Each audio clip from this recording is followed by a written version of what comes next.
Bonjour à tous, très heureux de vous retrouver pour un nouvel épisode d'Overtime NHL, 7e de la saison.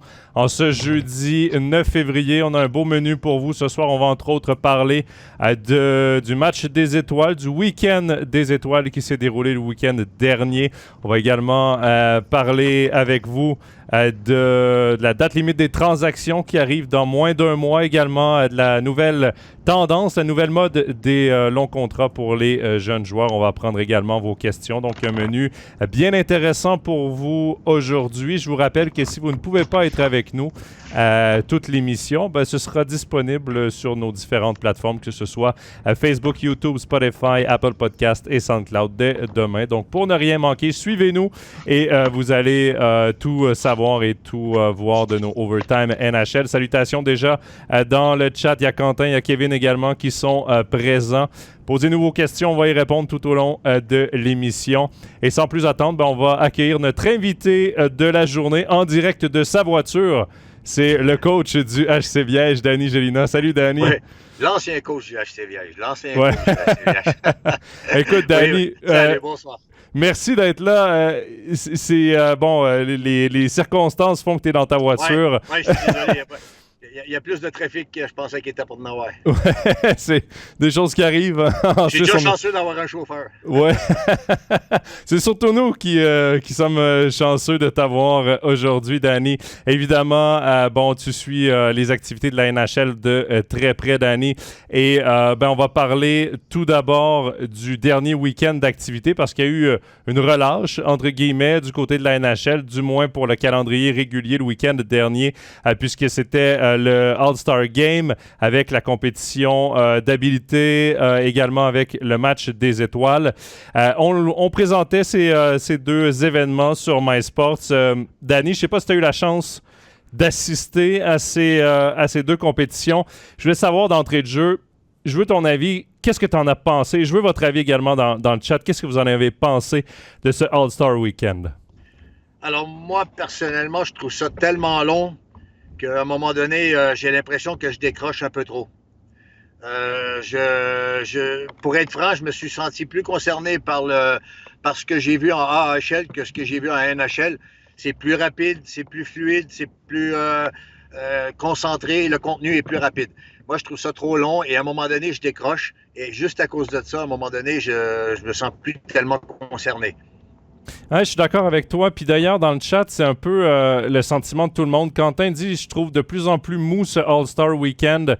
Je m'ennuie de plus en plus en le regardant. Michael également qui nous dit, pas terrible cette année. Kevin qui dit, je trouve le match encore passable personnellement, mais sans plus les compétitions annexes. C'est plus possible. Faut changer de système. Faut renouveler l'offre. C'est drôle parce que Kevin parle de renouveler l'offre. Moi, je sais pas, Danny, si tu as un peu le même sentiment que moi, mais j'ai l'impression que quand j'étais plus jeune, c'était plus intéressant. Les All-Star Weekend, si on remonte au début des années 2000 jusqu'à 2010, je les trouvais plus intéressants. On était dans ce qui était plus classique comme activité. C'était Est contre Ouest. Ah. C'était le tir le plus puissant. C'était le patineur le plus rapide. Le joueur le plus précis. Compétition d'échapper. Tout ce qui touche au hockey, quoi. Exactement. Et c'était là... Faut arrêter de faire du hockey Hollywood. Exactement. C'était là où c'était plus intéressant. C'était ce que les gens voulaient voir. Je trouve dommage que maintenant, on parte dans toutes les directions possibles pour faire un événement qui, au final, n'a pas d'intérêt, n'a pas d'enjeu.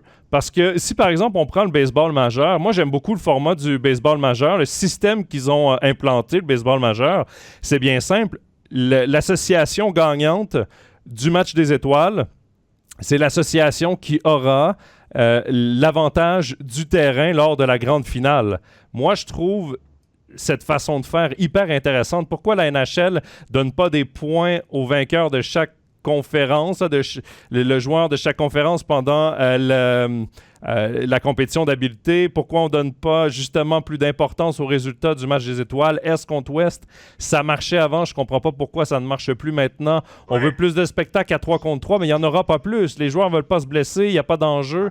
C'est dommage. Non, mais écoute, la première des choses, c'est qu'il faut que je pose la bonne question. Pour qui on fait le match des étoiles? Et normalement, c'est pour permettre aux fans de se rapprocher de leur idole, de leur grand joueur, de leur... tu comprends ce que je veux dire? Ouais. Et là, on s'en éloigne tellement qu'à un moment donné, on essaie de réinventer la roue, d'inventer des concours d'habileté qui a presque plus rien à voir avec le hockey. Ouais, je suis d'accord avec toi, surtout cette année.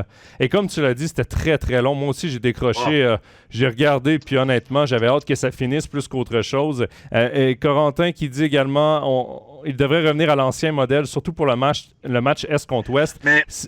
Vas-y, Danny. T'as raison, mais excuse, là, parce qu'il y a quelque chose qui me revient à l'esprit, parce que par rapport à ce que tu viens de dire, par rapport aux points donnés à l'équipe qui a gagné et tout ça, je trouve ça vraiment bien.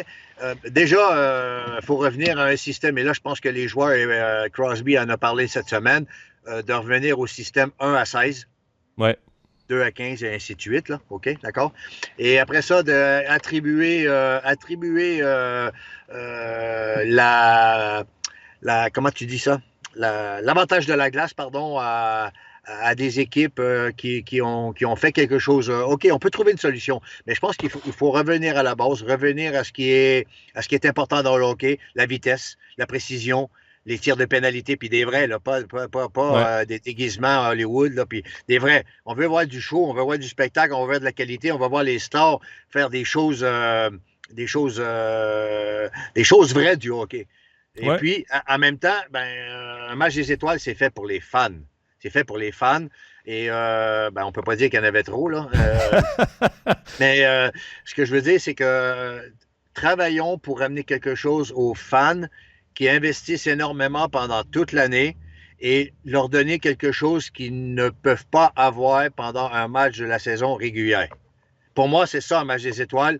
C'est un super week-end pour que les petits garçons, les petites filles, et puis même nous autres, les grands, parce qu'on est des petits, hein, quand on arrive à côté de Crosby, quand on le voit, quand on voit Ovechkin, on a les yeux qui pétillent, on tremble, on est content, on est heureux, on est fier d'amener son garçon à côté ou sa petite fille à côté, puis de dire, regarde, c'est ça qui est beau de le match des étoiles. C'est pas de faire des concours d'habileté. Et puis là, on est en train d'incorporer le hockey féminin. Et ça, je suis pas contre ça. Alors là, c'est une bonne idée. Loin de là, il faut juste l'incorporer correctement et non par obligation pour paraître correct et puis paraître bien. Mais il faut le faire proprement, correctement, professionnellement, à juste titre et au même niveau qu'on va le faire pour les gars de la NHL. Mais encore une fois, revenir et redonner quelque chose aux fans. Ouais, je reviens sur quelques points que tu as dit. Hockey féminin, justement, les inclure dans certaines compétitions. Par exemple, on a vu pendant la compétition d'habileté une joueuse américaine, je crois, qui va d'une super feinte à la Peter Forsberg. Mm-hmm. Les joueuses de hockey féminin ont beaucoup d'habiletés techniques. Pourquoi ne pas les incorporer justement dans une compétition de shootout avec les joueurs de la NHL contre des gardiens de la NHL? Ce serait super intéressant. Je reviens également, Danny, sur les propos de Sidney Crosby, là, pour ceux qui n'ont pas compris, revenir au 1 à 8, 2 à... C'est pour le système de play-off, parce que là, on joue avec les 3 premiers de chaque division qui se qualifient automatiquement et les 2 meilleurs de la conférence suivant qui se qualifient. Donc, le système là, de 4e as. Et c'est vrai que c'est dommage parce que ça nous enlève... ça nous met de bonnes confrontations dès les premières rondes, mais ça nous enlève des bonnes équipes dès la première ronde aussi, au lieu de que ces équipes-là aient une chance de se rendre le plus loin possible en play-off. Donc, de revenir au système 1-8, 2-7, 3-6 et 4-5, c'était la manière de faire. C'est la manière de faire ici en Suisse. C'était la manière de faire pendant de nombreuses années en NHL, et c'est vrai que ça marchait. Et le dernier point sur lequel je veux revenir avec toi, Danny, sur ce que tu as dit, ils font ça pour les fans. Mais tu l'as dit, la patinoire était vide. Elle était vide en Floride. Il n'y avait aucun intérêt. Je ne sais pas pourquoi la NHL tient tant à faire ça. Oui, on veut mousser le hockey dans le sud des États-Unis. En Floride, ça ne marche pas, surtout pas à Sunrise. Je ne dis pas s'il l'avait fait du côté de Tampa Bay. Peut-être que ça aurait un peu plus marché parce que Tampa, il y a quand même une bonne base de fans avec le Lightning. Mais du côté de Sunrise, du côté de la patinoire des Panthers de la Floride, c'est hyper compliqué depuis des années et pourtant on s'entête à y aller. Oui, c'était beau les plans de vue. Oui, ils sont sortis dehors pour faire des compétitions de golf, de shoot sur la plage et tout. J'ai pas trop été fan de ces compétitions-là, honnêtement. Mais au final, et c'est ce que Kevin dit, c'est horrible de voir des images d'une patinoire vide dans un événement, justement, qui est là pour mousser tes stars, qui est là pour faire plaisir à tes sponsors parce que Il y a Alain qui nous demande qui finance de tels matchs. Est-ce lucratif? Entre-t-il dans leur compte? Ben, c'est pas compliqué. Ça fait partie aussi du package qui est vendu aux différents diffuseurs de la NHL à travers l'Amérique du Nord et à travers également le monde, parce qu'évidemment, nous, on paye des droits télé à la NHL. Et on organise ce genre de match-là justement pour vendre les stars, pour les rendre accessibles aussi à la communauté, aux fans qui, comme le disait si bien Danny, dépensent tellement cher pour vivre de la NHL tout au long de la saison qu'on veut leur redonner un peu. Mais de cette façon-là, je trouve pas vraiment que ça redonne. Et est-ce qu'ils rentrent dans leur compte? Oui, parce que tu amènes tellement de partenaires de la NHL à ce week-end-là. Tu les fais rencontrer les plus grandes stars tout. Et oui, là, ils rentrent pour ça. À un moment donné, là, la NHL ne peut pas penser, excuse-moi de dire ça, mais c'est vulgaire, pognon sur... là, ce week-end-là, c'est à eux de donner quelque chose aux fans. OK? Ouais. Alors, de l'argent, ils vont en faire, hein, avec les droits de transmission, enfin, tout ce qui peut tourner autour de tout ça. Mais là, ce week-end-là, c'est probablement le seul week-end de toute l'année dans lequel la NHL, le hockey sur glace, doit penser à de redonner quelque chose aux fans, leur faire plaisir, leur donner la possibilité de voir leurs grands joueurs, d'être à côté. Écoute, je vais être franc, là. Moi, tout ce qui s'est passé à côté de la glace sur la plage, si tu me demandes qu'est-ce qui s'est passé, je vais te dire, je ne le sais pas.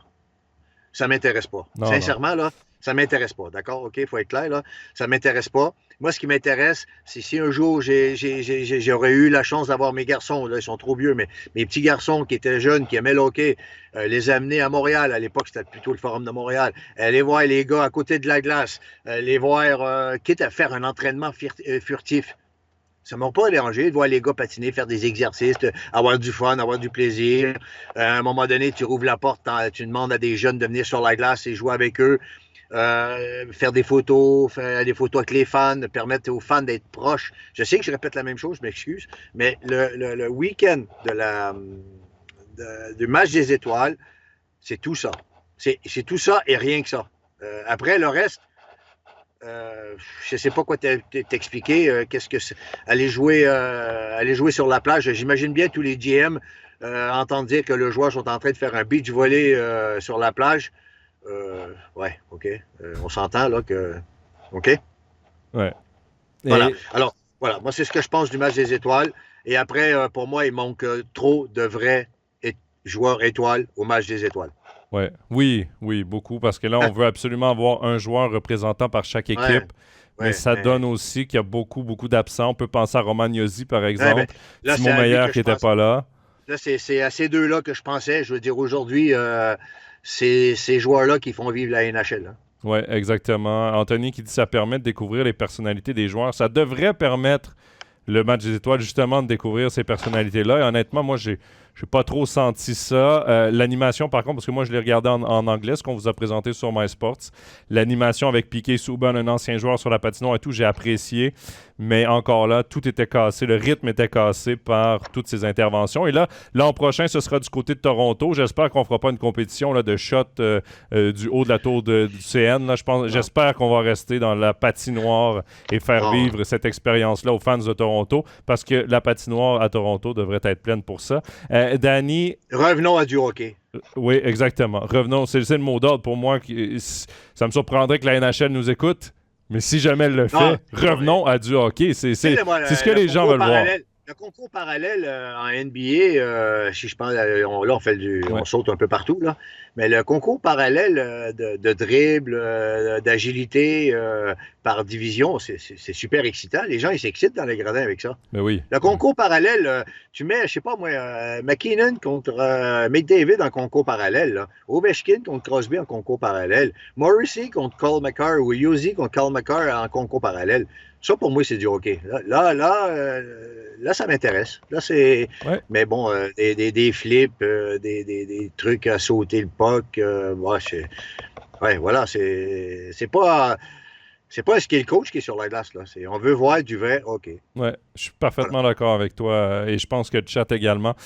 Bon. là, on a parlé de la patinoire vide en Floride, Danny, et là, les rumeurs vont dans le sens que peut-être qu'il y aurait en 2024 un match des Stadium Series, donc les matchs à l'extérieur du côté de la Floride entre les deux équipes floridiennes, le Lightning de Tampa Bay et les Panthers de la Floride. On a déjà fait ce genre de match-là dans le sud des États-Unis. C'était du côté de la Californie. On l'avait fait à LA entre les Kings et les Ducks il y a quelques années à peine. Et là, on veut encore faire ce genre de truc, mais du côté de la Floride, au lieu d'y aller peut-être avec du côté du Canadien, du côté des Maple Leafs, du côté des Blackhawks, les équipes qui attirent. Et je ne comprends pas ce qu'on... Je sais pourquoi ils veulent le faire du côté de la Floride, mais je ne comprends pas pourquoi on s'acharne à aller dans des marchés comme ça, qui marchent plus ou moins, où le hockey n'est pas nécessairement la culture première. Et j'ai de la difficulté à comprendre pourquoi on a...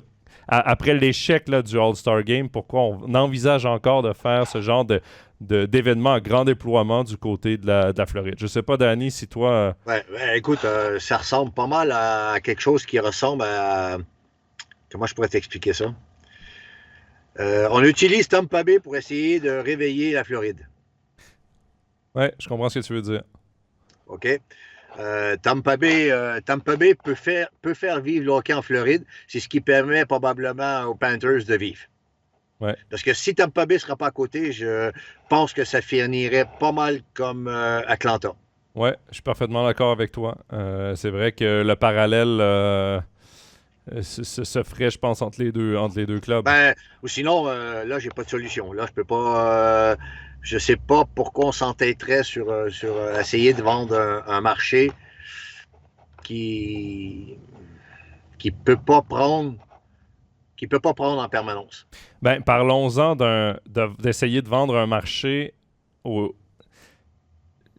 pendant aussi le week-end des étoiles. On a eu Gary Bettman qui s'est adressé aux médias québécois parce qu'évidemment, la rumeur voulait que le Canadien vienne jouer en Europe dans les prochaines années. Ça a été évoqué par Gary Bettman. C'est un souhait de Gary Bettman d'amener le Canadien de Montréal du côté de l'Europe. Et évidemment, qui dit Canadien de Montréal dit milieu francophone. On doit trouver un milieu francophone. Tout de suite, du côté de la Suisse, on a fait le lien avec Fribourg, nouvelle patinoire, milieu francophone. Il y a une association facile à faire entre ces deux formations. Et là, pendant le match des étoiles, Gary Bettman nous parle plus de Paris. Et encore là, on parle d'un marché qui n'est pas de hockey. Paris en est un. C'est pas du tout un marché de hockey, alors que Fribourg, la Suisse romande, est un marché de hockey naturel.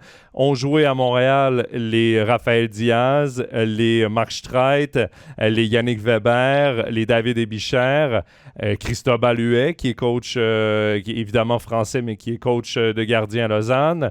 Figure connue en Suisse, évidemment, parce qu'il a joué plusieurs saisons ici. Le lien se fait facilement. Il y a d'anciennes vedettes de la NHL qui jouent ici. Il n'y en a pas du côté de la France. On a les infrastructures pour avoir un match professionnel ici en Suisse. De bien meilleures infrastructures de ce qu'on peut trouver parfois en France. J'espère, Danny, j'espère vraiment que Gary Bettman nous parlait peut-être d'une éventualité de Montréal du Canadien à Paris pour un match un peu comme ce qu'on a eu à Berne, là, un match contre une équipe locale, et d'amener en Suisse un vrai match de la NHL. Parce que je ne comprends pas pourquoi on s'acharne à aller dans un marché qui n'est pas un marché de hockey alors que l'association suisse et canadienne de Montréal se fait facilement. Oui, écoute, j'ai deux parallèles à ça. La première, c'est que je voudrais juste revenir sur le fait que c'est peut-être pas le plus gros marché de hockey du monde à Paris. Ça, je suis d'accord et personne ne peut le revendiquer. La seule chose, c'est, je vais juste faire un petit truc, c'est qu'il n'y a pas très longtemps, il y a eu la Coupe de France entre Gap et Grenoble et ça a fait quand même une belle foule de hockey pour deux équipes qui sont pas forcément juste à côté. D'accord? Fait qu'il y a du hockey. On peut vendre du hockey à Paris d'une certaine façon. Est-ce que Paris est prêt à avoir du hockey de ce niveau-là ou de ce type-là où on est encore un peu dans le côté, pas chauvin, mais local, tu sais? Gap. Peut-être que Gap s'est tout déplacé, puis Grenoble s'est tout déplacé. Parce que c'est vraiment des fans de hockey, c'est vraiment des connaisseurs de hockey. On parle de 2 régions de hockey quand même. Puis ça a fait un sacré match en plus. C'était incroyable comme match. C'était vraiment là, celui qui aime le hockey a vu du beau hockey. Maintenant, ce qu'il ne faut pas oublier, c'est que oui, tu as raison. Fribourg doit et peut accueillir un match de ce type-là, un vrai match de hockey, un match de championnat, un match qui peut compter pour des points, un match qui peut amener quelque chose au hockey suisse. Pas oublier que Montréal, Desharnais, a joué à Montréal. Et là, j'en oublie des noms. Hein. Je ne veux pas blesser personne parce que si j'oublie des noms qui ont joué à Montréal. Mais là, on parle d'aujourd'hui. Desharnais a joué à Montréal. Cristobal Huet, il n'est pas très loin, il a joué à Montréal. Il y a quelque chose. Les maillots ressemblaient à Montréal. Il y a quelque chose à faire d'intéressant ici, chez nous, en Suisse, pour vendre du beau hockey. À Paris, vous le savez, Gary Bettman, c'est un homme d'affaires. La NHL, c'est une affaire. Gary Bettman a besoin du président de la Fédération internationale pour discuter avec quelqu'un qui n'est pas en colère pour les Jeux olympiques. Et c'est qui le président de la Fédération internationale? C'est M. Luc Tardif, qui a été et qui est la personne qui a apporté énormément au hockey français en tant que joueur, entraîneur, dirigeant et après président de la Fédération et aujourd'hui président de la Fédération internationale de hockey. Fait que je pense qu'il ne faut pas aller chercher bien loin pour penser que la Suisse doit et la France pourrait aussi avoir le droit de faire ce match. Voilà. Il ne faut pas chercher plus loin. Tu marques de très bons points, Danny. Évidemment, moi, c'est sûr que je vais prêcher pour la Suisse parce que j'étais au match à Berne un peu plus tôt cette saison où le CP Berne avait affronté les Prédateurs de Nashville. Ça a été un franc succès. Et là, c'était un match hors concours entre une équipe locale et une équipe de la NHL. Et quand on regarde toutes les villes, tous les pays qui ont eu droit à un vrai match de NHL. On parle de la Finlande, de la Suède, de la Tchéquie, de l'Allemagne. La Suisse est la prochaine sur la liste. Pour moi, c'est une évidence. Et je comprends que c'est des affaires et que c'est une décision d'affaires aussi. Pourquoi peut-être on va prioriser la France avant la Suisse. Mais pour moi, si on y va sportivement et fanbase, base de fans et succès de l'événement assuré, pour moi, la Suisse serait le choix évident. J'espère qu'on aura encore droit à ce genre de match en Suisse régulièrement, rapidement. Et j'espère que le Canadien de Montréal y sera parce que, évidemment, ce serait un très gros événement pour les fans de hockey suisse, mais suisse-roman également. Donc, à voir. Ce ne sont que des suppositions pour l'instant, mais les phrases de Gary Bettman voulaient quand même en dire long pour l'instant sur son choix de Paris. Est-ce qu'il y a un potentiel d'affaires? Oui. Est-ce qu'il y a un potentiel d'avoir un événement aussi grandiose qu'il pourrait y avoir à Fribourg ou même à Lausanne qui a les infrastructures ou peu importe où en Suisse? Parfois, j'en doute, mais ce sera évidemment à suivre et on se souhaite tous un match de NHL, un vrai match de NHL en Suisse. Bon, Danny, ça fait déjà tout près de 25 minutes qu'on est en live. On a beaucoup parlé ce week-end des étoiles, mais juste avant ce All-Star Game, il y a eu un gros événement, le début de la date limite des transactions. On va l'appeler comme ça parce que c'est le premier gros mouvement qu'il y a eu cette saison dans la NHL. Le premier gros échange, c'est celui de Bo Horvat du côté des Islanders de New York qui sont allés le chercher des Canucks de Vancouver en échange d'Anthony Beauvillier d'Atourati d'un choix de première ronde. Premier gros mouvement. Et Danny, j'ai presque le goût de dire, à première vue, je donnerais quand même l'avantage aux Islanders sur ce mouvement de personnel, surtout qu'ils ont réussi à signer Horvat pour 8 ans ensuite. Il y a une prolongation de contrat ensuite. Mais pour moi, c'est un bon échange pour les Islanders. Je ne sais pas si tu partages la même opinion. Oui, moi aussi. C'est vrai que Beauvillier, on peut dire que c'est un joueur, un bon complément d'alignement. Mais Bo Horvat, c'est pas un complément, c'est une plus-value. Il apporte une plus-value à l'alignement qui est plus intéressante. Et à savoir que apparemment, les New York Islanders l'avaient à l'œil et apprécient de ce qu'on a pu lire, parce que forcément, c'est toujours facile, mais apprécient énormément son attitude, son comportement, sa façon d'être et pas juste sa façon de faire. Ça reste un capitaine aussi, hein. Il était capitaine des Canucks de Vancouver. Il avait passé toute sa carrière repêché par les Canucks. Et c'est un certain Lou Lamoriello, d'ailleurs, qui avait échangé un choix de première ronde aux Canucks en retour de Corey Schneider, le gardien suisse. Et ce premier choix qu'il avait donné aux Canucks jadis était Bo Horvat. On avait sélectionné du côté des Canucks Bo Horvat. Et c'est encore une fois Lou Lamoriello, directeur général des Islanders, qui est allé le chercher cette fois du côté des Islanders de New York. Ses propos m'ont quand même fait rire là, quand on lui a demandé un peu des propos sur ce nouveau contrat accordé à Horvat.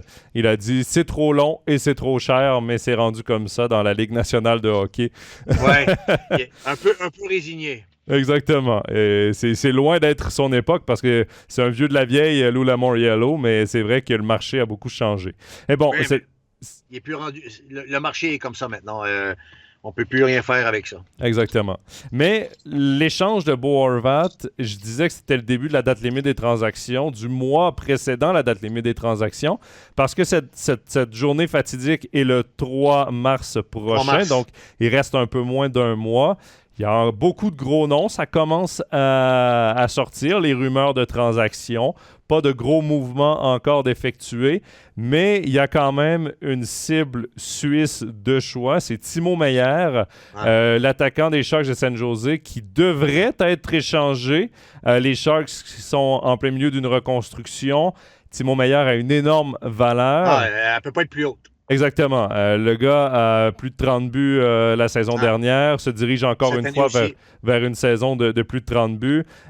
Mais, Danny, reste que j'ai l'impression que ce sera un peu comme Bo Horvat. L'équipe qui va aller chercher Timo Meier va vouloir rapidement signer une entente à long terme avec le joueur, même si les joueurs autonomes avec compensation, son offre qualificative est à plus de 10 millions.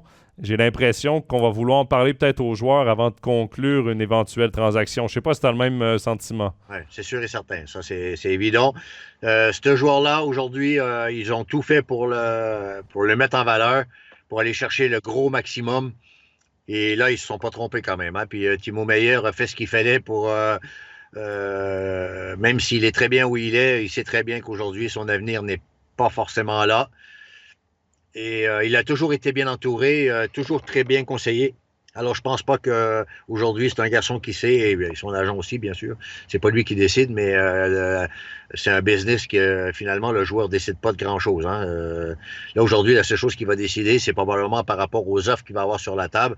Il va regarder, puis il va regarder aussi le plan de vie, le choix de vie aussi familial, enfin tout. Il peut se permettre aujourd'hui. Il peut se permettre ça. Tant mieux pour lui, parce que s'il est échangé avant la date limite des transactions, on peut s'attendre à ce que ce soit une équipe avec une équipe aspirante, avec des besoins en attaque pour aller à un niveau supérieur. C'est pour ça que moi, ça me surprend quand on entend dire que le Canadien de Montréal est dans la course pour Timo Meier. Je serais très surpris que le Canadien de Montréal... Il n'a pas envie de ça. Il a pas envie de ça. Chez nous, hein, je sais que les gens vont peut-être pas tous comprendre, mais on ne va pas changer 4,30 sous pour une pièce. Ouais. Et on va pas. Exactement. Et ce sera très intéressant de voir où Timo Meier pourrait aboutir. Et lorsque je parle d'offres qualificatives, pour ceux qui ne sont pas habitués à la façon de faire NHL, c'est que jusqu'à 25 ans, jusqu'à 26 ans maximum, selon la première année du contrat professionnel du joueur, il y a une autonomie partielle ou complète. L'autonomie partielle, c'est ce que Timo Meier va avoir à la fin de la saison. Donc, ses droits vont rester à l'équipe des Sharks de San Jose, à moins qu'il soit échangé. Mais il peut avoir une offre qualificative. Cette offre qualificative doit avoir un pourcentage supplémentaire à son salaire en ce moment, ce qui veut dire que les Sharks seraient obligés de faire une offre qualificative de plus de 10 millions de dollars.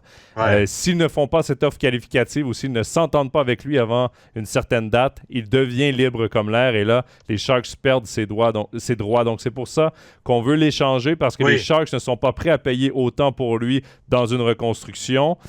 Et c'est un peu là le scénario, parce que dans une meilleure des mondes, les Sharks seraient gardés, mais il a tellement de grosses valeurs et il va demander tellement gros comme salaire que les Sharks sont dans une meilleure posture pour s'en départir et aller chercher les actifs qu'il peut valoir qu'autre chose.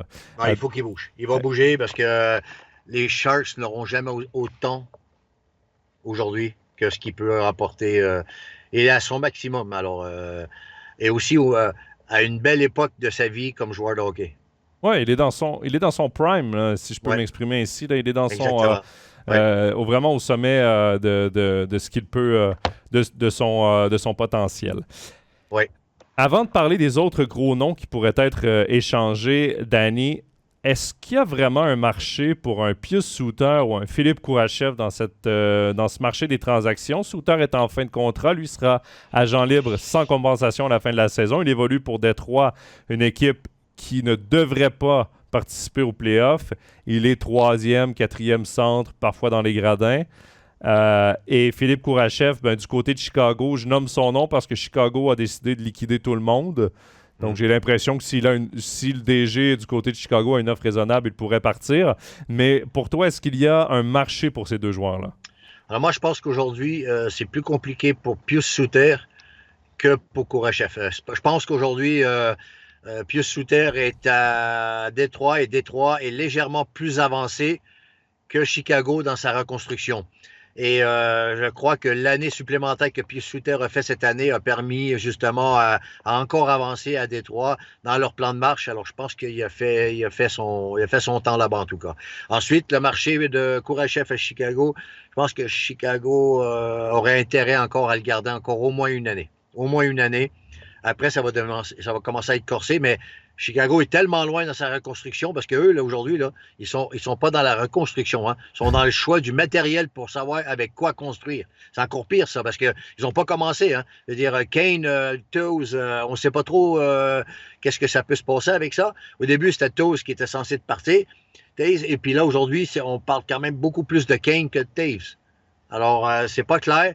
Et on est encore juste en train d'élaborer le projet de reconstruction, de quel type de reconstruction et quel type de matériaux on va aller chercher. Alors, je pense que Kourachev a légèrement plus de place pour lui d'évoluer en NHL que Pius Suter. Je trouve ça intéressant que tu nommes Patrick Kane, Jonathan Toews. Ils font partie des deux plus gros noms sur le marché des transactions. Même si Jonathan Toews a ralenti, ça reste un gars qui a gagné 3 Coupes Stanley. Ça reste un joueur de centre efficace. Ça reste un joueur de centre de profondeur dans une équipe qui veut gagner. Le gars, il vient de Winnipeg, au Canada. Les Jets de Winnipeg sont en très bonne posture pour faire les playoffs. Moi, je les associe, ces deux équipes-là, parce que comme directeur général des Blackhawks de Chicago, Danny, je ne sais pas si tu es d'accord avec moi, mais tu es obligé d'aller voir ces deux joueurs-là et leur dire, les gars, où est-ce que vous aimeriez aller? Par respect pour tout ce qu'ils ont amené à ta franchise, les Blackhawks de Chicago qui n'allaient nulle part avant Kane et Toews, je pense que tu es obligé d'aller les voir et leur demander un peu leur avis. Jonathan Toews voudrait certainement aller à Winnipeg.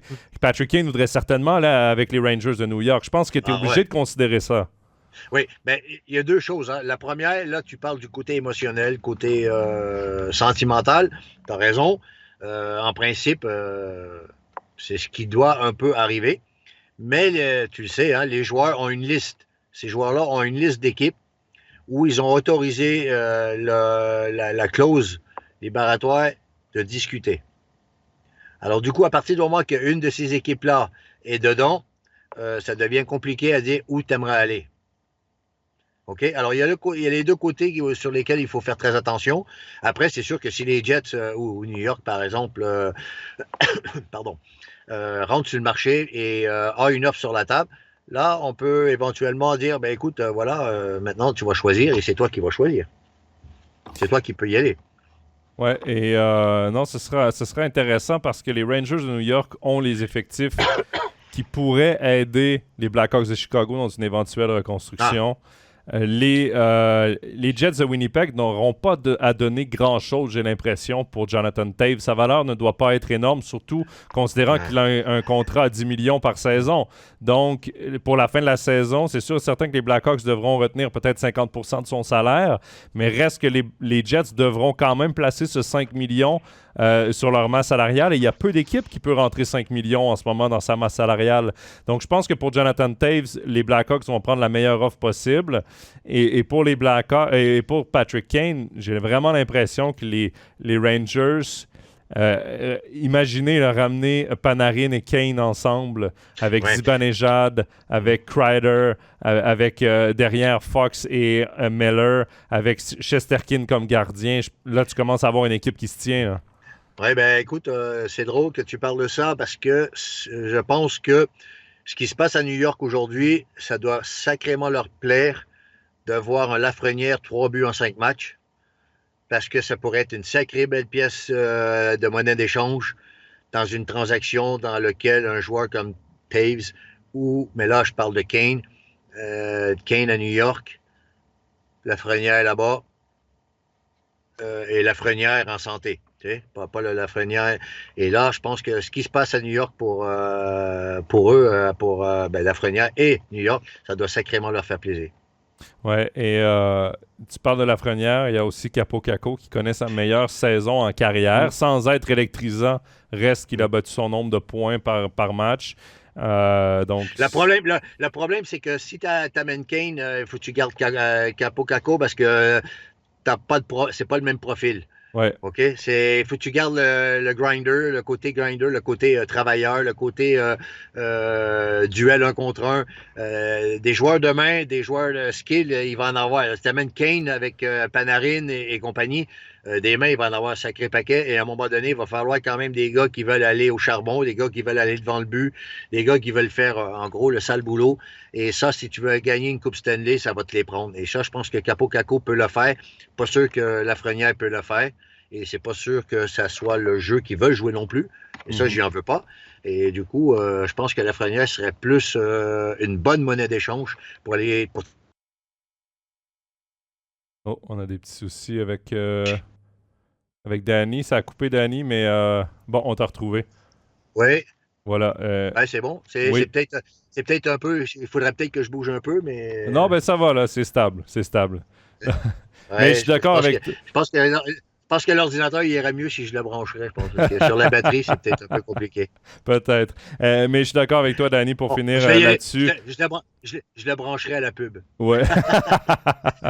Mais je suis d'accord avec toi que, évidemment, Lafrenière est une meilleure monnaie d'échange que Capo Caco. Les deux derniers noms que je voulais peut-être qu'on parle, et ce sont deux noms qui, je pense, vont changer d'adresse.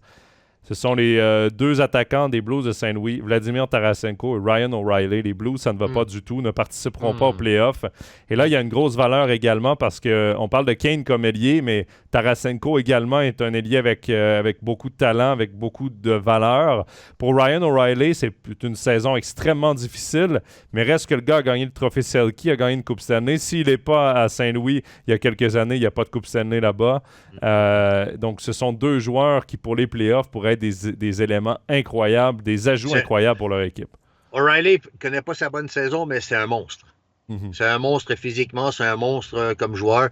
Et aujourd'hui, Tampa Bay aurait une très, très bonne idée d'aller chercher, parce qu'il est encore en santé, il est encore capable d'en donner. C'est pas un joueur qui vont aller chercher juste pour une année. Et ils l'ont pas regretté avec Maroon, hein, en tout cas. Et je pense que O'Reilly ferait plaisir. En tout cas, moi, je le verrais bien Boston ou Tampa Bay. Ah, ce serait intéressant. Julien Brisebois à Tampa Bay, il a toujours l'habitude de sortir un lapin de son chapeau et nous sortir une transaction que personne n'avait vu venir.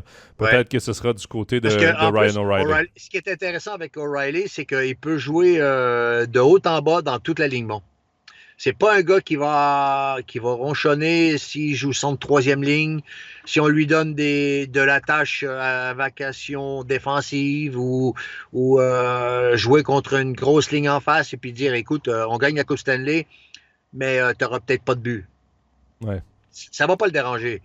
Et ça, je pense qu'une équipe comme Tampa Bay et Boston, parce que Boston le sait, hein, c'est l'année ou jamais, ou en tout cas pas loin. Ils savent très bien que leur ligne dévastatrice, à un moment donné, va arriver au bout. Pasternak, Bergeron, à un moment donné, ça va commencer à piquer du nez.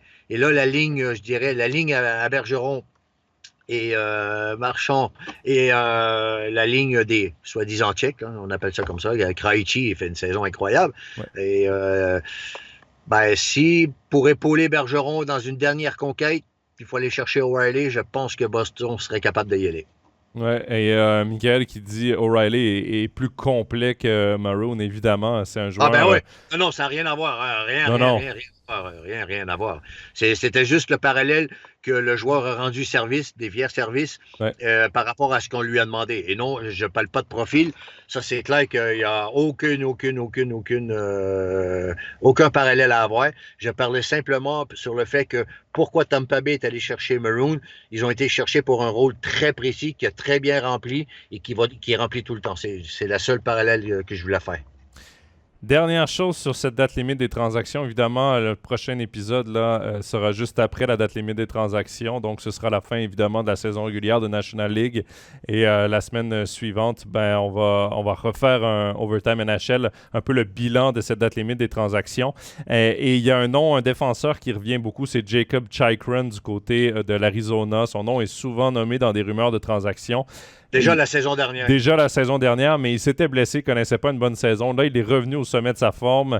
Et Chychrun a 2 ans de contrat, 4,5 millions. C'est une aubaine dans la Ligue nationale. Et s'il est bel et bien échangé à la date limite des transactions, attendez-vous à ce que Yannis Moser ait encore plus de responsabilités en Arizona. Et ça, ce ne serait pas une mauvaise chose pour le développement de Yannis Moser, parce que clairement, chez les Coyotes, on a confiance en lui, on veut le développer de la bonne façon. C'est ce qui se passe présentement avec André Tourigny, l'entraîneur là-bas, qui l'adore. Et si Chychrun part, Danny, Moser sera peut-être sur la première paire en Arizona plus vite que prévu. Certain, c'est sûr.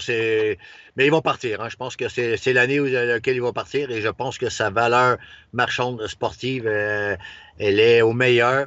Au meilleur. L'année dernière, c'était pas ça. Même si on connaissait la valeur intrinsèque du joueur, là aujourd'hui, toutes les étoiles sont bien alignées pour lui. Et comme tu l'as dit, son contrat ne va pas faire mal. Ça va être facile à gérer pour une équipe. Son contrat pour le salary cap, si jamais il y a un salary cap à gérer. Ça va être facile. Alors, je pense que oui. Mais encore une fois, Boston aurait besoin de profondeur. Il y a beaucoup d'équipes qui auraient besoin de profondeur en défense. C'est toujours là qu'on n'en a pas beaucoup. Alors là, ça serait assez malin de savoir qui pourrait tomber là-dessus. Parce que là, il y a beaucoup de besoins. Ouais. Juste avant de poursuivre dans nos sujets qu'on voulait aborder, on a eu une question sur les reconstructions. Corentin nous demande quelles sont les meilleures équipes en voie de réussir leur reconstruction. New Jersey réussit très bien cette année. Anaheim a un très bon noyau de jeunes talents, mais vivent une saison compliquée. Vise-t-il le premier choix de draft qui est Connor Bedard? Michael dit les Rangers sont aussi en reconstruction. Bon, les Rangers, je pense qu'on est sur la fin de la reconstruction. Je pense qu'on veut des résultats maintenant. On est clairement avec... Je pense que Shesterkin a un peu brouillé les cartes. La signature de Panarin également, ça a accéléré le système de reconstruction. Mais clairement, on peut plus dire que les Rangers sont en reconstruction. Les Devils de New Jersey, Danny, je pense que les Devils et les Sabres, ce sont les deux reconstructions qui ont le mieux fonctionné dans les dernières années. Les Sabres n'ont pas encore le niveau des Devils, mais attention, cette équipe-là est en progression.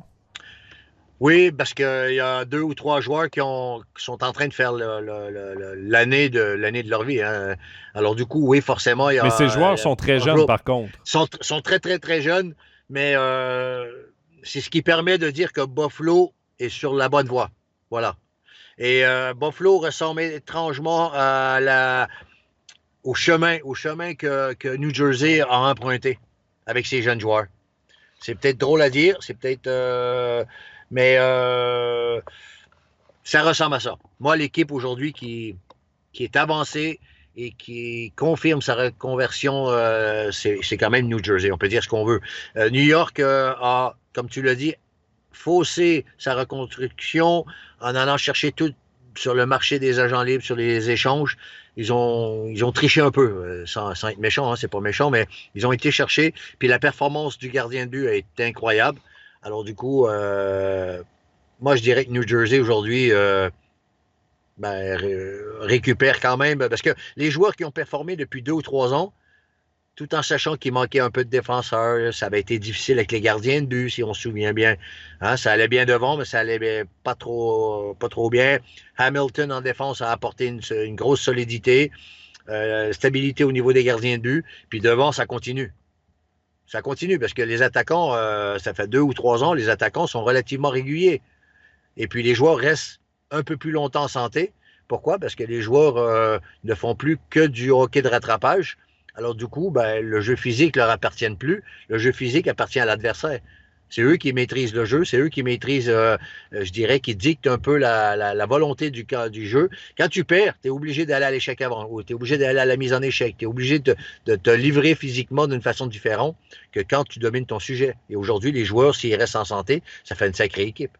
Ouais, et pour finir avec les Devils, reste qu'il y a Luke Hughes et Simon Nemec, les 2 meilleurs espoirs en défense de cette équipe-là, qui ont été draftés dans les 2 derniers drafts, qui sont toujours pas dans la Ligue nationale de hockey, mais qui sont 2 très bons espoirs. Donc cette équipe-là, qui a déjà un bon noyau offensif, va avoir éventuellement l'un des meilleurs noyaux défensifs aussi de la Ligue. Donc, c'est vraiment une reconstruction réussie. Oui. On a bien drafté la ligne de centre et les deux premiers défenseurs de l'équipe. Il y a Fabrice qui nous dit aussi que Siegenthaler progresse depuis 2 ans. C'est vrai, il va faire partie d'ailleurs de ce bon noyau défensif parce qu'on lui donne énormément de responsabilités. Pour revenir à la question de Corentin par rapport aux Ducks d'Anaheim, ils vivent une saison compliquée. Est-ce qu'ils visent ou non de repêcher Connor Bedard? Jamais on ne vise ça. Par contre, Connor Bedard a avoué que son bon ami Mason McTavish, d'ailleurs qu'on a connu ici en Suisse, les 2 ont évolué au championnat du monde junior ensemble l'été dernier. Et Mason McTavish, après chaque défaite des Ducks, écrit à Connor Bedard en lui disant « On se rapproche de toi ». Donc, non, techniquement, on ne veut pas perdre, mais on sait très bien qu'on est au plus fort de la lutte de la course pour Connor Bedard. Je pense que McTavish devrait faire attention parce que M. Bettman n'apprécie pas beaucoup ce genre de commentaires. Alors, il faut qu'il fasse attention. Alors, du coup, il faut faire attention. Bettman qui n'arrête pas de dire non, personne ne tank, là, le terme en anglais, personne ne fait exprès de perdre pour ramasser des choix puis repêcher les meilleurs joueurs, ça n'existe pas. Et là, tu as ce genre de commentaires-là et c'est sûr que ça paraît mal. Danny, j'avais dit qu'on allait parler des longs contrats, la nouvelle mode des longs contrats. On a eu d'ailleurs une question là-dessus qui nous est parvenue un peu plus tôt sur nos médias sociaux. On voulait savoir la question, je l'ai pas sous les yeux, là, désolé. Oh, et Danny, là, il y a un petit bug avec Danny, on va tenter de le recontacter le plus vite possible. Mais la question, c'était est-ce que Jack Hughes, avec son contrat de 8 ans, un peu plus de 8 millions par année, va devenir l'une des plus grandes aubaines de la Ligue nationale de hockey? Pour moi, la réponse est oui. Et je vous explique cette nouvelle mode qu'ont les directeurs généraux de la Ligue nationale de hockey depuis quelques années. On donne des contrats très longs et très élevés à des jeunes joueurs qui n'ont pas nécessairement encore fait leur preuve dans la Ligue nationale, mais qui ont un plafond extrêmement haut, un potentiel extrêmement haut. C'est ce qu'on recherche à trouver, ce genre de petites pépites, les petits joueurs comme ça qui peuvent avoir une grande incidence sur le match. Et on leur donne de très longs contrats. On a des exemples, Matthew Boldy, on a des exemples, Nick Suzuki, dernièrement Dylan Cousins, Jack Hughes, Nico Hischier, à une certaine époque également, a signé très rapidement dans sa carrière ce très long contrat. Avant, on voulait plus aller chercher les contrats ponts qu'on appelait des contrats qui étaient de 2 à 3 ans, autour de 22-23 ans des joueurs, qui les amenaient à maturité jusqu'à 25-26 ans. On les payait un peu moins cher. Et ensuite, on y allait avec le long contrat d'un joueur qui avait prouvé l'efficacité qu'il avait dans la Ligue nationale de hockey. Ça a été le cas d'ailleurs pour des Sidney Crosby, des joueurs de ce genre-là. Et on a Danny là, qui tente de se reconnecter. Ah, voilà. Danny, on te retrouve. T'as changé d'environnement? Oui. C'est mieux pour tout le monde. Bon, j'étais en train de dire, Danny, que il y avait cette nouvelle mode dans la Ligue nationale de hockey de donner des longs contrats, des jeunes joueurs, des longs contrats qui rapportait beaucoup aux jeunes joueurs, de ne pas attendre qu'ils soient à maturité à 25, 26, 27 ans avant de leur donner les 8 ans pour avoir ensuite un contrat qui était lourd à porter autour de 34-35 ans. Maintenant, la mode est de donner des longs contrats à des joueurs de 21, 22 ans, mais d'avoir pendant ce contrat-là les meilleures années du joueur. Et comme Jack Hughes, par exemple, il va devenir une aubaine parce qu'un joueur de centre de premier trio qui va marquer plus de 100 points par année à 8 millions par année, c'est vraiment une aubaine. Et il y a d'autres exemples, là, je les ai cités, Boldy, Suzuki, Cousins, Ishii dans une certaine mesure également. Et cette mode-là, elle paye dans certains cas, elle va être lourde à porter dans d'autres cas, mais c'est quand même la nouvelle mode. Et la question s'est posée également dans notre chat, à quoi s'attendre du contrat de Cole Caulfield? Est-ce qu'on va aller dans la même direction pour Cole Caulfield? Oui, c'est clair. C'est évident. Et pour preuve, c'est qu'on n'a pas attendu pour qu'il se fasse opérer. C'est-à-dire qu'on n'a pas fait de cas. Vous savez, c'est toujours un peu... Un jeune hésite beaucoup à se faire opérer quand il est dans une situation qui est à peu près similaire. Et là, je pense qu'il y a eu la certification de l'organisation que ça partirait dans ce sens-là. Et c'est sûr et certain que ça va partir dans ce sens-là. Il n'y a pas le choix pour Montréal, de toute façon. Sinon, là... c'est vrai que c'est difficile à expliquer qu'on veut bâtir tout de suite un corps, un noyau, autour de joueurs aussi jeunes à chaque fois. Mais comme tu l'as dit, il va y avoir de la casse. Ça ne passera pas pour tout le monde et pas pour tout le temps. Et du coup, j'ai hâte de voir où ça va nous amener, ça. Regardez juste la réflexion du manager des New York Islanders avec Bo Horvat, qui est plutôt un joueur confirmé. Hein? Attention, c'est un joueur confirmé. Ouais. Et puis qui dit déjà, c'est trop long, c'est trop gros. Imagine un joueur de 22 ans. Il ne faut pas lui demander. Hein? Et puis là, c'est sûr que on va voir dans quelle direction ça nous amène, mais je trouve ça bizarre. Mais ceci dit, ça donne une sécurité d'emploi aux jeunes très tôt dans leur carrière. Alors, est-ce que ça va permettre au club d'être plus patient? Je ne sais pas. Là, je sais pas. Je ne peux pas vous dire, mais en tout cas, j'ai hâte de voir ce que ça va donner, parce que moi, j'ai été très surpris du contrat de 8 ans, si je ne me trompe pas, hein, tu me dis si je me trompe, de Suzuki. Ouais. Montréal, c'est vraiment la dernière équipe au monde qui aime ce genre de contrat. Hein? C'est pas l'équipe qui adore ce genre de contrat. Et qui s'est sorti, je me suis dit, qu'est-ce qui se passe là? Là, ça m'a réveillé, moi. Moi, ça m'a réveillé. Oui, mais il y a Fabrice qui nous dit, Suzuki, je trouve correct le contrat, bon salaire sans être énorme. Il faut dire que Suzuki a 8 millions par année, 8,5 là, si je ne me trompe pas.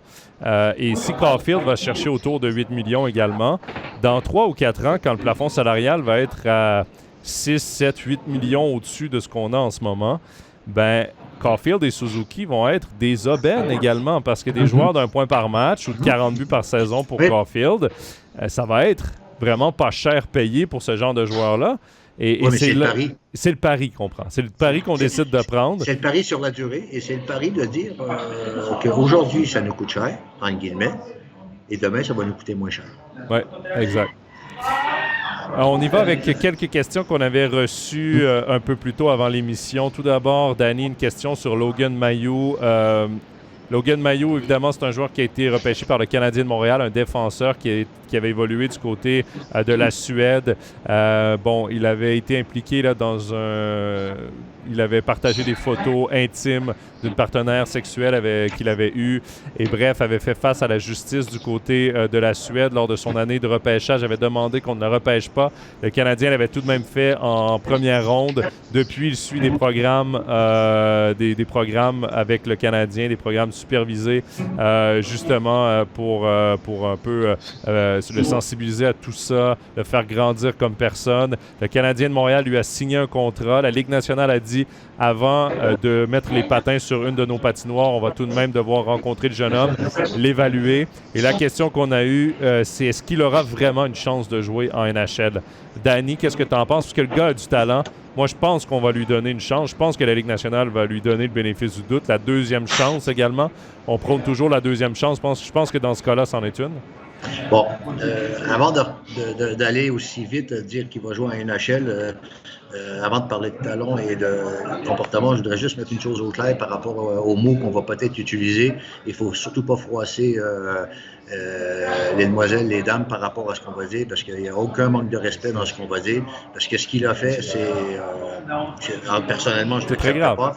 Et c'est très grave. Et ma femme, elle ne va pas contredire en disant que je suis quelqu'un, en général, de très, très extrême. C'est-à-dire, je ne suis pas quelqu'un, en tout cas plus jeune, j'étais pas quelqu'un qui donnait beaucoup de deuxième chance. Alors du coup, je viens de te répondre. Dans ma philosophie, je suis quelqu'un qui donne aucune chance. Aujourd'hui, est-ce que la NHL va lui donner une deuxième chance? Oui, probablement, parce que aujourd'hui, on vit dans un monde comme celui-là, mais ce qu'il a fait, c'est inacceptable. Ce qu'il a fait aujourd'hui, il doit apprendre à vivre avec, parce qu'il ne pourra jamais l'effacer. Et il va devoir s'en excuser de toute sa vie et de diverses manières. Et la première des manières, c'est d'être respectueux envers tout le monde. Pas juste envers les dames, mais envers tout le monde. Mais aujourd'hui, il suit un programme. Il est obligé de suivre un programme. Le Canadien de Montréal a été autorisé de lui signer un contrat d'entrée que la NHL, aujourd'hui, a accepté sous condition. Et là, c'est très, très important. Là. Vous savez, les petits mots, des fois, qu'on voit en dessous d'un contrat et qu'on ne lit pas beaucoup, on a du mal à lire. Bien, ces conditions-là sont très, très claires. C'est qu'il ne pourra pas signer en NHL avant une enquête. Je ne sais pas si on dit une enquête, mais il va y avoir des rencontres. Il va y avoir des rencontres, une enquête au préalable de sa tenue, de comment il est et de comment sa réhabilitation a été faite et qu'est-ce qu'il a fait sur lui pour devenir un homme. Ouais. Et là-dedans, ben, c'est sûr qu'il est accompagné évidemment par le Canadien de Montréal dans tout ça. Il y a Fabrice qui nous dit si Mailloux n'a pas de chance de jouer dans la NHL, il faut rappeler là, que Mailloux a fait face à des accusations, a même été reconnu coupable en Suède. Et depuis, ben, il travaille justement sur lui, a des consultations régulières et suivies par le Canadien de Montréal. Évidemment, ce qu'il a fait, il était mineur à ce moment-là. Fabrice dit, et c'est rien pour enlever la gravité, je suis parfaitement d'accord avec toi, ça ne se fait pas, c'est très grave ce qu'il a fait, mais Fabrice relativise quand même en disant, si lui n'a pas de chance de jouer en NHL, que dire de tout ce qui s'est passé avec Team Canada Junior? Depuis des années, on parle de viol, et c'est bien pire que ce que Logan Mailloux a fait, et pour l'instant, les joueurs coupables, ben, on n'a pas vraiment réussi à les cibler encore, à voir ce que ce sera dans l'avenir. Mais si Mailloux n'a pas de chance de jouer dans la NHL, les gars qui font partie de ce groupe-là de violeurs de Team Canada, là, je mets tout ça présumé violeur, ben, il faudrait également que leur carrière se termine automatiquement. Mais ça, c'est de la musique d'avenir à voir. Mais, attention, hein, ça a déjà commencé. Pas de cette façon-là, là, mais il ne faut pas oublier que... c'est qui t'a envoyé le message? C'est Fabrice. Fabrice, je pense qu'il doit se souvenir que les Blues de Boston ont signé un joueur aussi très controversé vers le mois de novembre, je crois, si je ne me trompe pas. Et ça a tellement fait un scandale qu'ils l'ont... Et je crois que c'était du harcèlement, si je ne me trompe pas, harcèlement physique et moral sur une personne de couleur, une jeune personne de couleur. C'est exactement ça. C'est franchement pas mieux. Alors, du coup, je pense que ce joueur-là, je pense que Logan va avoir le droit de jouer en NHL. Okay? Je reviens sur la réponse pour Fabrice. Il va avoir le droit de jouer en NHL parce qu'il suit son programme, il a l'air de le suivre. Et là, je le dis très au conditionnel. Mais en tout cas, une chose est sûre, c'est que quand il va rentrer en NHL, il va devoir rentrer dans une fondation ou une fondation NHL. Il y en a plusieurs, hein. Alors du coup, au profit du développement du hockey féminin. Ouais.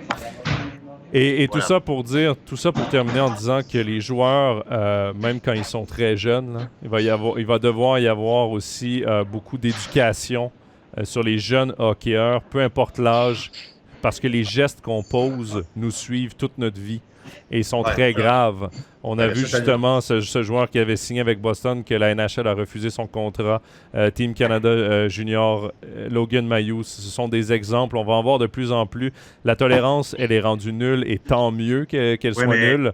Mais là, je me mets dedans, OK? Je me mets dedans, je suis un éducateur et je fais partie des gens qui doivent être meilleurs, qui doivent être plus concerné, même si j'ai toujours essayé de faire attention. Je ne pense pas avoir eu des gestes déplacés sans, en tout cas, sans faire par exprès. Certainement, c'est sûr. Mais je fais partie des éducateurs. Je suis un éducateur. Je ne suis pas juste un entraîneur et je dois faire partie des gens qui donnent cette impulsion de développement et que ça doit être un thème qui doit être intégré aujourd'hui dans non pas juste les centres de formation, mais dans l'entraînement des jeunes athlètes, masculins, féminins, grands, gros, petits, blancs, noirs, jaunes, tout ce que tu veux. Pour moi, ça rentre aujourd'hui dans une nouvelle dimension. Oui, Kevin a bien raison avec son commentaire. Il dit « Je pense que le fait d'intégrer des femmes dans les organisations NHL, AHL, junior aideront à réduire ces problèmes. Je l'espère du moins. C'est vrai que ça ne peut qu'aider les jeunes justement à se conscientiser aussi et à grandir et à maturer également dans certains cas. » À condition de le faire avec, je l'ai déjà dit, on a déjà eu des discussions là-dessus, à condition de le faire toujours pour les bonnes raisons. Ouais. Toujours. Ouais. Pour moi, c'est la priorité, c'est pourquoi on le fait, avec les bonnes personnes. Exact. Voilà.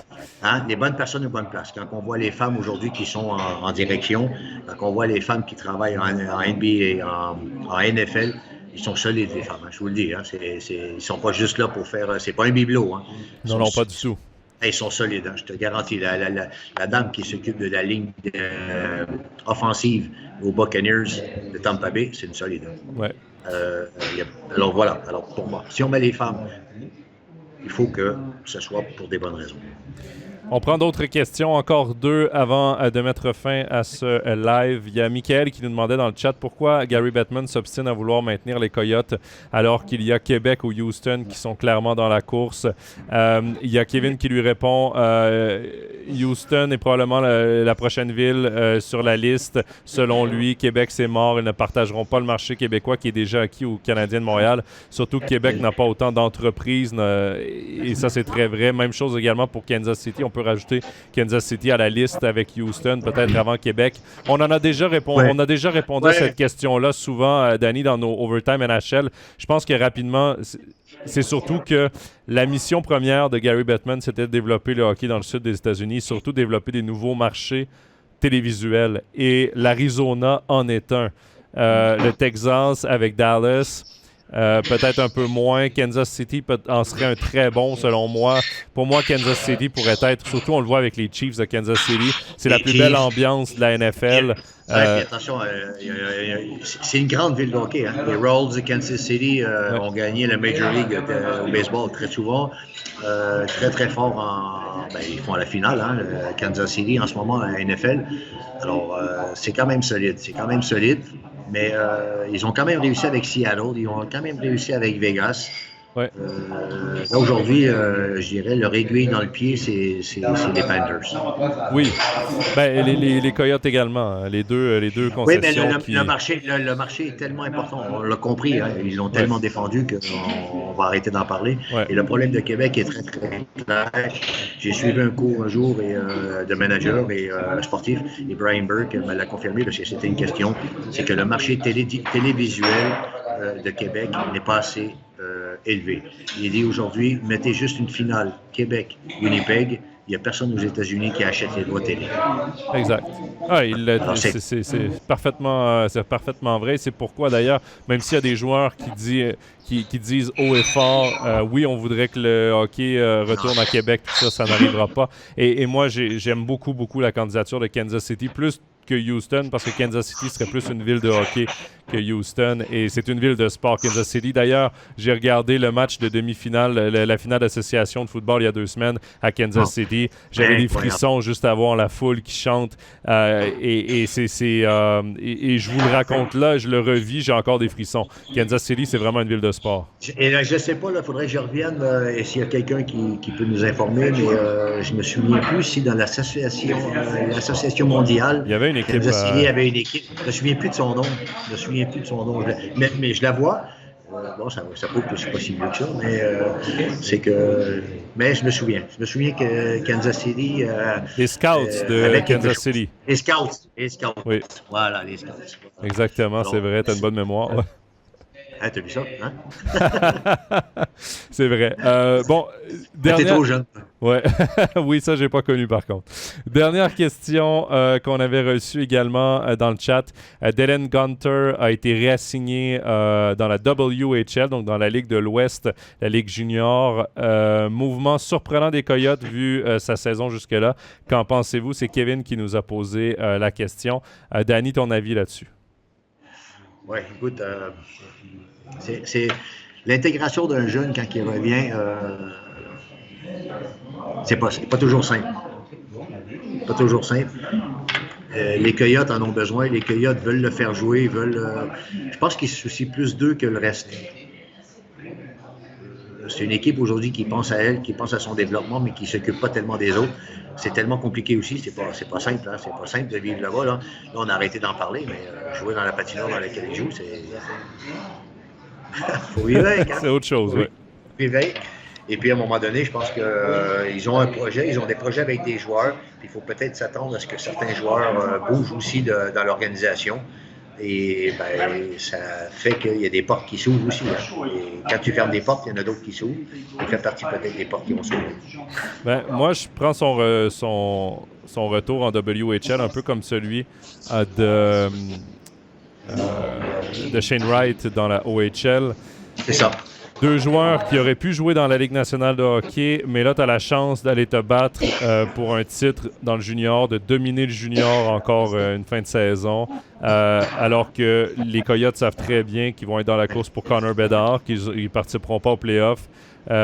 Pourquoi mettre de la pression à un kid? On a vu cette année ce qu'il pouvait donner. Il a été hyper bon dans le championnat du monde junior aussi. Donc, je vois pas le problème de retourner un petit peu dans la WHL avec l'expérience de la NHL. Reste que ça peut être bénéfique également pour lui. Il y a un élément qui est super important dans le développement d'un joueur et les Coyotes. Je trouve que le move des Coyotes n'est pas facile à prendre pour le jeune. OK? Faut le savoir. Par contre, il y a quelque chose qui est super important dans le développement du joueur que je trouve très intéressant. C'est que les Coyotes veulent aussi intégrer des joueurs qui savent gagner. Ouais. Ils savent gagner. Et ça, savoir gagner, tu peux le faire seulement quand tu es dans une situation de gagner. Tu comprends ce que je veux dire? Ouais. Qu'est-ce que ça prend pour faire des playoffs? Qu'est-ce que ça prend pour gagner? Qu'est-ce que ça prend? Et là, il va le faire en tant que leader. Il ne va pas le faire en tant que suiveur. Parce qu'apprendre à gagner à Tampa Bay quand tu es cinquième ligne dans les gradins à chaque match pendant les playoffs, tu n'apprends pas à gagner. Tu vois, mais tu ne le vis pas de la même façon. Là, aujourd'hui, tu vas être un élément. Pourquoi Shane Wright est allé au championnat du monde junior? C'est pour encore affiner son côté leadership, prendre du leadership, apprendre à gagner, à ne pas avoir oublié tout ça. Et ça, aujourd'hui, ça s'achète pas. Ça s'achète pas. L'expérience ne s'achète pas. Et aujourd'hui, les Coyotes ne peuvent pas donner cet élément de développement à ce jeune joueur. Et puis, sincèrement, aujourd'hui, les Coyotes ont autre chose à penser qu'au développement technique individuel de ce joueur-là jusqu'à la fin de saison. Alors, le move de l'envoyer là-bas, il est multiplié par 10, même s'il n'est pas facile à encaisser pour le joueur. Je pense qu'il est assez intelligent pour comprendre la situation, que ce n'est pas son niveau qui est mis en cause, c'est son développement qui est mis en avant. C'est tout. Kevin te remercie pour la réponse. Il dit que c'est un très bon point que tu as amené et je suis d'accord avec toi. J'y avais pas pensé de ce point de vue-là, mais c'est vrai que le Lightning de Tampa Bay a d'ailleurs été ce genre d'équipe qui voulait absolument gagner dans la AHL, voulait gagner dans la NHL. Tous les joueurs qu'on développait, parce que là, c'est sûr qu'il en sort moins des joueurs développés par le club de Tampa Bay, évidemment, parce qu'ils sont tous en haut et connaissent du succès, mais ils ont connu tous du succès en bas avant. C'est ça. Et pourquoi on a Benoît Gros à Tampa Bay en bas? C'est parce qu'on veut un coach qui sait gagner, qui sait ce que ça prend pour gagner, qui sait que ça prend pour développer un joueur qui veut gagner, et puis il sait que pour gagner, il faut savoir perdre. Puis pour savoir perdre, il faut savoir comment perdre, et quels éléments sont déterminants. Et ça, écoutez, ça s'achète pas. Et ça vaut cher. Ça vaut cher. Et Arizona, s'il veut aujourd'hui savoir gagner en NHL, ça leur prend des joueurs qui ont déjà gagné. Ouais. Et en Suisse, on l'a déjà vécu. Je suis désolé, je ne vais pas tourner le couteau dans la plaie, mais à l'époque, souvenez-vous, à l'ancien, quand on avait Rapperswil qui finissait toujours dernier, l'équipe qui montait recrutait tous les joueurs de Rapperswil. Eux descendaient. Les joueurs ou l'équipe qui descend. L'équipe qui descend a perdu toute l'année. Et toi, tu vas chercher des joueurs qui ont perdu toute l'année. Là. C'est dur de construire une équipe là-dessus. C'est dur. C'est pas évident, hein? Ouais. Alors, je pense que les Coyotes ont fait un bon move. Oui, je pense aussi là-dessus. Merci beaucoup, Danny, pour cette réponse. Et merci pour cette émission également. On va mettre fin gentiment à l'émission. Merci également à tous d'avoir participé dans le chat. Vous avez été très actifs ce soir. Très heureux de vous avoir retrouvés.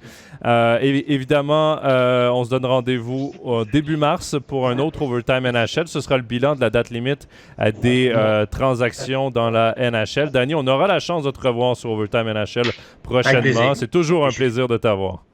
Désolé un peu pour le move un peu, puis peut-être que dans dans la voiture. Hein, mais, dans les circonstances, on a eu un bon son, on t'a eu toute l'émission, c'était ça le principal.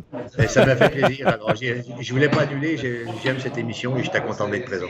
Parfait, on va certainement te retrouver prochainement. Et merci. Restez également des nôtres sur les réseaux sociaux, également sur Overtime NHL, parce que dans les prochaines émissions, on a reçu tout plein de cadeaux à vous offrir, que ce soit des chaussettes, des bonnets, des maillots de NHL. Donc, restez là, il y aura quelques concours qui vont suivre dans les prochaines semaines d'ici à la fin de la saison en NHL. Et sur ce, je vous rappelle que notre émission va être disponible en rediffusion Facebook, YouTube, Spotify, Apple Podcast et SoundCloud dès ce soir et demain. Et sur ce, je vous dis à très bientôt à tous. Bonne fin de soirée. À bientôt. Bonne soirée. Merci. Au revoir.